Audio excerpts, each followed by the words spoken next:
Quem tiver com a palavra de Deus, abre Mateus capítulo 20, a partir do versículo 1, que foi o evangelho de domingo. Vamos ouvi-lo. Jesus disse: porque o reino dos céus é semelhante ao pai de família que saiu de manhã cedo para contratar trabalhadores para a sua vinha. Depois de combinar com os trabalhadores 1 denário por dia, mandou-os para a vinha. Tornando a sair pela hora terceira, viu outros que estavam na praça desocupados e disse-lhes: ide também vós para a vinha, e eu vos darei o que for justo. Eles foram. Tornando a sair pela hora sexta e pela hora nona, fez a mesma coisa. Saindo pela hora 1ª, encontrou outros que lá estavam e disse-lhes: por que ficais aí o dia inteiro sem trabalhar? Responderam: porque ninguém nos contratou. Disse-lhes: ide também vós para a vinha. Chegada a tarde, disse o dono da vinha ao seu administrador: chama os trabalhadores e paga-lhes o salário, começando pelos últimos até os primeiros. Vindo os da hora 1ª, receberam 1 denário cada um. E vindo os primeiros, pensaram que receberiam mais, mas receberam 1 denário cada um também eles. Ao receber, murmuravam contra o pai de família, dizendo: esses últimos fizeram 1 hora só, e tu os igualastes a nós, que suportamos o peso do dia e o calor do sol. Ele então disse a um deles: amigo, não fui injusto contigo. Não combinamos 1 denário? Toma o que é teu e vai. Eu quero dar a este último o mesmo que a ti. Não tenho o direito de fazer o que quero o que é meu? Ou estás com ciúme porque sou bom? Eis como os últimos serão primeiros e os primeiros serão os últimos. Palavra da salvação. Todas as vezes que vocês escutam uma parábola, Jesus tem um ensinamento escondido nela. Tem um momento que ele vai dar uma chave, né? Ele vai dar uma virada, e a virada aqui é exatamente na hora que ele paga os últimos, igualzinho ele combinou com os primeiros. Aqui é a grande virada. Nós vamos conversar sobre isso, mas é para a gente pensar. Qual é o sentido da gente escutar essa parábola hoje? Um pai de família saiu para mandar trabalhadores para a vinha, mandou cedo, mandou várias horas do dia, até faltando 1 hora para escurecer, pagou todo mundo igual. Quando a gente escuta uma parábola dessa, que a gente fala, esse pai de família é absolutamente injusto, porque apesar da gente ser cristão, e essa parábola, ela vem nos dar uma sacudida, porque nós somos cristãos, escutando essa parábola, no nosso coração aparece um monte de coisa, um monte de pensamento. E a gente precisa perguntar: como é que eu de verdade estou como cristã? Como é que eu sou como cristã? Qual é o conceito de ser cristã nesse mundo hoje? Nós somos cristãos, estamos inseridos no mundo do mérito, da meritocracia. Então, a pessoa tem que ganhar de acordo com o que ela produziu. Esse é o mundo que nós estamos. Que tudo vale de acordo com o que você faz. Por isso as homenagens, por isso as medalhas. Por isso a gente fala, bacana aquela pessoa que fez aquilo, mereceu, por isso ganhou. Nós avaliamos tudo no mérito. A pessoa morre e a gente vai falar as obras que ela fez. Não é assim? Então, a gente está sempre avaliando o outro pelo tanto que ele produz. Aí, como é que nós, inseridos nesse mundo do mérito, escutamos essa parábola que Jesus vem quebrar tudo e trazer para nós uma única palavra, que se chama? O que vocês percebem? Como é que Deus se revela aqui? Qual que é a grande chave dessa parábola? Igualdade. É a gratuidade de Deus. Deus dá o dom gratuito. Ele nos criou por amor. E o amor que Ele tem à humanidade é um amor que não tem como ser pago. Okay? O que nós podemos fazer? Esse amor, quem dá o dom, quem é grato, que faz essa gratuidade, Ele simplesmente dá. Ele está esperando que você retorne. Inclusive, Ele corre o risco que a gente fale, tudo bem, você pode me amar, mas eu não quero nem saber que você existe. É uma opção. Mas Ele dá o dom para que, de forma que a gente se sinta amada, a gente aprenda a amar o irmão. E Deus quer a salvação de todos. Então, quando eu escuto essa parábola, eu tenho que pensar, como é que eu me vejo como cristã? Porque às vezes o meu conceito de ser cristão é o conceito do trabalho, do esforço. Eu trabalhei o dia inteiro, nós tomamos sol o dia inteiro. E aí tem uma turma que fica à toa, não faz nada. Olha o nosso conceito de ser cristão. Ou às vezes eu acho que ser cristão é renunciar. E falar, bem, faz esse povo que não tem nada, porque impede eles de fazer nada. A gente é cristão, Deus deu uns mandamentos.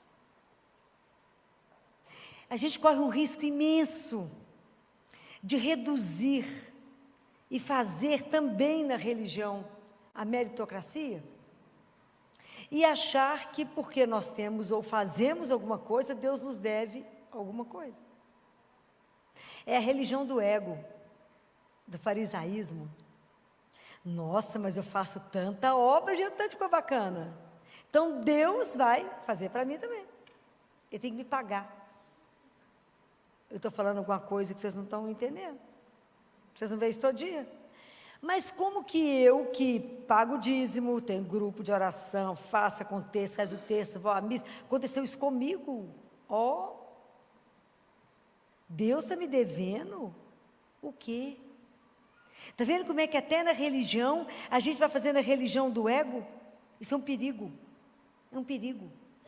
Porque quando Deus dá, Ele ama os filhos, Ele nos criou por amor, e deu muitos dons, o primeiro é o dom da vida, e quando eu não entendo isso, e não trabalho, colocando Deus comigo, eu estou sempre de olho no outro, fala, Senhor, mas olha o que só deu para o outro ali, ó. Isso desencadeia o que em mim? A inveja, o ciúme, a comparação, que é uma tragédia. Mas fulano sabe falar, sabe cantar, sabe. E daí, minha filha? Então, como que é impressionante, qual que é a importância da gente conversar esse assunto das parábolas do trabalhador da vinha hoje? Para que a gente possa se ver como cristão. Então, como cristão, aquele que chega e fala, Senhor, eu estou aqui rezando, tem 10 anos pedindo uma graça, que a pessoa entrou agora, o Senhor já deu um negócio para ela. O Senhor está sendo injusto, não. E ele combinou um denário, né? Ele não foi injusto, ele combinou o mesmo preço, a mesma coisa. O denário é a imagem e semelhança dele que nós somos, ele imprimiu em cada um de nós. Porque a imagem do rei é que está no denário. A gente ainda não entendeu que somos criados para ser filhos dele. E que ele nos prometeu e nos convidou para uma coisa que chama vida eterna. Nós não entendemos isso ainda. Que de verdade temos um Pai, e que de verdade somos irmãos, e que a nossa vida não resume a isso aqui. Não entendemos ainda. Não entendemos que se eu fui chamado lá no início, ou o outro foi chamado no fim, isso é um privilégio, por causa de quê? Qual que deveria ser a minha grande preocupação e a sua grande preocupação? Qual é? Qual? Qual deveria ser a nossa preocupação? Nenhuma? Nenhuma? Se nós somos irmãos, todo mundo conhece esse amor de Deus? Vocês acham que todo mundo conhece isso? Então a nossa preocupação, se nós somos irmãos, é trabalhar para a salvação da alma daquela pessoa que não sabe. Mas a gente não preocupa com a salvação das almas. E isso é uma batalha. Fala, que isso? Nós temos que pensar nisso. É o reino de Deus. Nós já acordamos para Ele. Nós já tomamos consciência do denário, já recebemos o denário. Mas e o outro, e o meu irmão? Nós ainda não alertamos para isso, não é? Então, a gente ainda não se põe a trabalhar.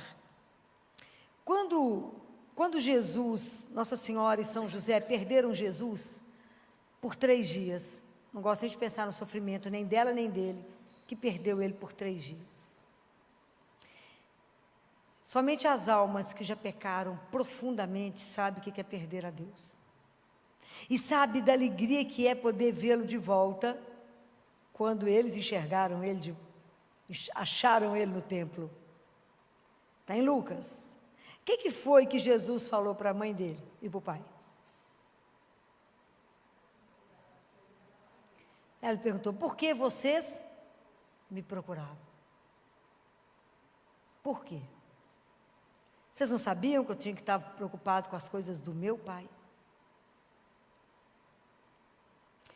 Então a gente precisa entender isso, que quando a gente trabalha com a consciência de que eu estou nesse mundo e que eu vivo esse mundo, esse período que eu estou aqui, junto com Jesus, com a consciência que eu sou filho de Deus e executo a minha obrigação, a minha função, aquilo que Ele me deu, com Ele, a vida passa a ter um sentido. Então você vê muita gente sem sentido, fala que a vida não tem sentido.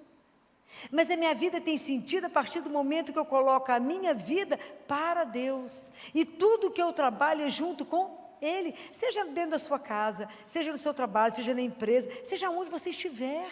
Nas suas relações sociais, seja onde você estiver, você vai fazer o trabalho da santificação. Você santifica o ambiente que você trabalha, você santifica a sua casa, você santifica as relações porque você está com Ele. E quando você trabalha com Deus, com essa consciência, você tem tempo de ter o olho estrábico e preocupar com o que o outro está fazendo? Não. Compreendem? Eu tenho que preocupar com aquilo que Ele me deu, eu tenho que fazer com que aquele talento possa render. É a parábola. Eu tenho que fazer aquilo render para quem? Para mim? Compreendem? Não é para mim, é para Deus.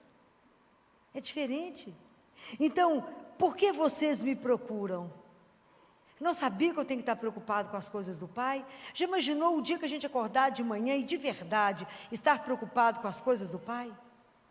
De verdade tomar consciência de que eu sou um trabalhador da vinha do Senhor?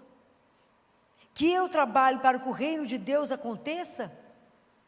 Falei, eu nunca pensei nisso. Acordo de manhã, tem tanta coisa para fazer.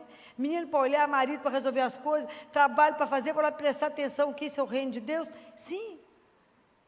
Eu preciso fazer com que o reino de Deus aconteça aqui, agora, onde eu estiver. Então, se eu estou reunido mais uma pessoa, e se eu sou capaz de um sorriso, de um olhar, de um cuidado, de uma atenção, o reino de Deus está acontecendo naquele momento, naquele lugar. Porque o reino de Deus é amor.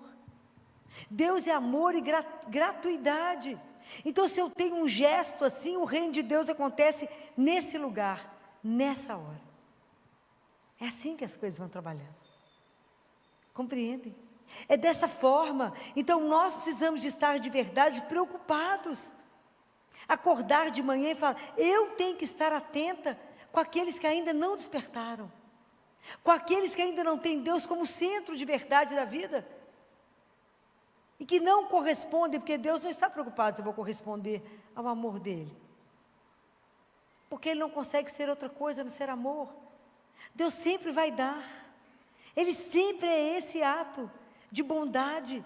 Ele não nos compara, não tem um filho igual ao outro, que Ele vai comparar. O que São Paulo fala para nós? O que você tem que você não recebeu? Então, que mérito a gente tem? Eu dei para mim algum dom? Não, tudo nós recebemos do Pai, para trabalhar no reino dele. Só que nós pegamos as coisas e guardamos ou enterramos.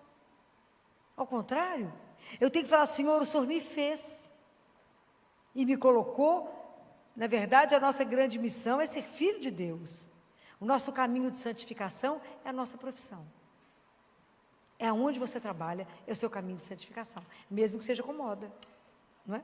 A gente pode santificar. Então, seja com o que for que eu trabalho, eu posso santificar.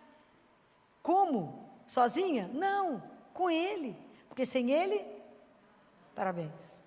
Mas nada é nada, guardem isso, João 15. Sem mim, nada, mas com Ele, tudo. Então é preciso que a gente se liberte desses conceitos que a gente vem carregando. Ah, se eu rezar direitinho, se eu fizer todas as coisas direitinho, Deus não vai me castigar. Oh, que Deus que é esse que vocês acreditam? O nosso Deus é Deus de amor. Ele nos criou por amor e quer que todo mundo se salve por amor. Ele quer todos os filhos junto do Pai, todo mundo com Ele. Se você já descobriu a importância, a beleza, a coisa maravilhosa de poder conhecer esse Pai e caminhar com Ele, fale com seu irmão. Mas não para dar medo a Ele, ao contrário, para dar sabor à vida dele. Fala: essa vida sua está tão apagadinha, deixa eu te dar uma cor, deixa eu te dar emoção, está meio apagado, deixa eu te apresentar alguém de emoção, chama Espírito Santo, coisa louca, nunca cansa. Conversa, ensina, mostra um Deus de amor, um Deus de bondade, um Deus da gratuidade. Não igual a gente que dá as coisas para o outro já pensando, contabilizando, será que ele vai fazer o que em troca? Esse não é o amor de Deus. Por isso que essa parábola, ela dá um soco em nós. Porque quando o último recebe a mesma coisa, somente Deus é bom. Deus dá em abundância. Nós é que medimos, nós é que somos miseráveis. Nós é que somos avaros. Deus não. Deus é mão aberta. Ele é Pai. Ele doa. Mas o dia que a gente precisa começar a se preocupar com essa pergunta de Jesus: não sabias que eu tenho que estar atento às coisas do meu Pai? Desde quando isso já foi uma preocupação na nossa cabeça? Nós levantamos e preocupamos só com a nossa subsistência. Eu tenho que trabalhar porque eu tenho que comprar isso, eu tenho que pagar comida, eu tenho que... nós somos mais do que isso. A vida que nós somos chamados vai além de comer, de vestir. Vai muito além. Nós somos chamados para voar. Por acaso nós somos águia, Deus nos fez como águia. Por acaso nós somos perdidos aqui embaixo, com as asas meio quebradas. Mas nós nascemos para voar. É para voar. Os momentos que nos permite dar esses voos é a oração. Nos permite abrir o céu e falar: não é para aqui que eu sou feito, é para muito mais. É para muito mais. Deus não nos criou para pouca coisa, mas é para muita coisa.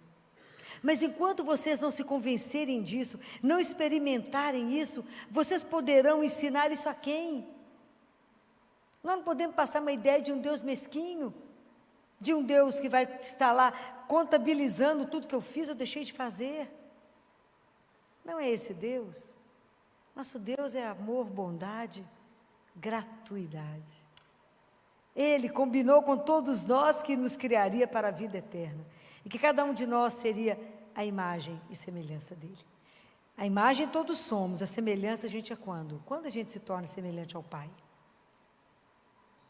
Porque a gente fala assim: eu sou imagem e semelhança de Deus, é mesmo? Imagem somos. E a semelhança, quando que nos tornamos semelhantes? Quando? Muito bem. Quando aprendemos a amar. O dia que Jesus fala: tudo que você fizer por amor, tá certo? Vai conseguir muita coisa através disso. Mas tudo que você fizer sem amor é tempo perdido. Vai avaliando quanto tempo nós perdemos. Porque aprender a amar não é fácil. Mas quando eu tomo consciência do tanto que eu sou amado, como é que eu faço com esse amor? Ele me dá esse dom para que eu passe esse dom para frente. Então eu sou amada para amar. Olha como é que o dia que a gente compreender isso, como é que o mundo fica melhor? Então, nas minhas relações, né, lá no trabalho, na minha casa, se eu levantar disposta a amar, que essa é a marca do reino, tudo melhora. Eu paro de implicar com o outro, porque às vezes eu invejo tanto o outro, que eu já criei uma barreira com o coitado, que nem está sabendo que está sendo invejado, eu estou querendo matá-lo.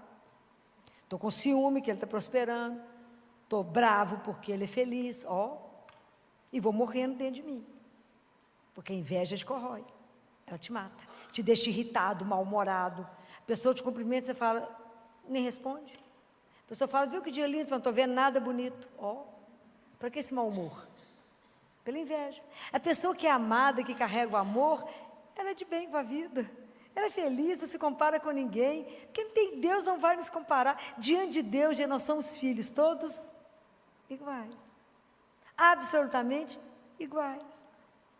Então, que privilégio poder despertar para isso e de verdade trabalhar para o reino dele, de verdade estar preocupado com a salvação das almas, de verdade lutar para que as pessoas descubram esse Deus de amor, tenham uma qualidade de vida muito melhor, saiba que tem um pai que pode se amparar, revela isso para o outro, que não precisa nada se preocupar, tudo eu posso falar com o meu pai.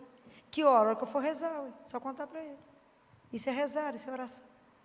Você vê o povo angustiado, triste, deprimido, tomando remédio para dormir, remédio para acordar, depois remédio para permanecer acordado. Conta para ela que se ela receber uma Eucaristia, ela está curada. Tenha ousadia de falar isso. Que Jesus possa ser o tema das nossas conversas, a gente nem toca nesse assunto. Filó, mas é porque hoje é delicado falar de Deus, não é delicado com nenhum.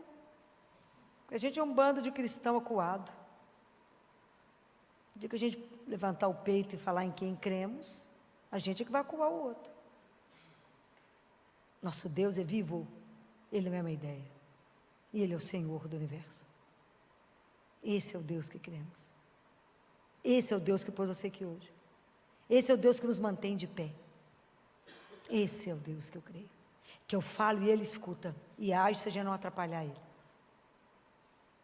É assim, que nós somos filhos e filhos amados, que esse amor que Ele tem por nós é eterno, nada que a gente pode fazer pode mudar o que Ele sente por nós, que ninguém consegue nos tirar da palma da mão dEle. A gente tem medo de quê? Como diz Paulo, se eu vivo para Ele, se eu morro para Ele, estou com Ele sempre. Por que estamos tão acuados? Nós temos que ter alegria de pertencer a esse Deus, alegria de poder trabalhar por Ele, não ter medo de alguém falar, nossa, mas você segue os mandamentos? Fala, minha filha, deixa eu te contar, mandamento foi a cartinha que Deus mandou para mim, que Ele é meu pai, sabe que eu não presto. Falei, minha filha, vou te dar uma orientação, não mexe com isso não, minha filha, aqui, deixa eu te contar, me ama acima de tudo, e cuida do seu irmão, não mata, não fala mal, não julga, não fica querendo as coisas dos outros. Por que está querendo o marido da outra, a mulher do outro, a casa do outro, a roupa do outro? Para que é isso? Te dou o que você precisar. Para que querer a coisa do outro? Isso. São simples. Isso é regra de viver bem.